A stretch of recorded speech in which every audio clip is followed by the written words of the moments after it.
આપ જોઈ રહ્યા છો સ્પાર્ક ટુડે ન્યૂઝ। દાહોદના ખાનગી હોસ્પિટલના તબીબો હડતાલ પર ઉતર્યા છે, કાળી પટ્ટી ધારણ કરી છે। ઇન્ડિયન રેડક્રોસ ભવન ખાતે એક રેલી પણ યોજી છે।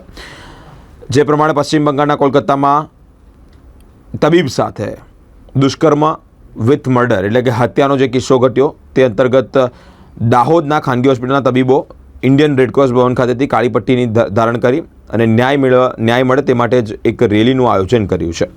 આરોપીને કડકમાં કડક સજા થાય તેવી માંગ પણ કરી છે। We want justice! We want justice! We want justice! We want justice!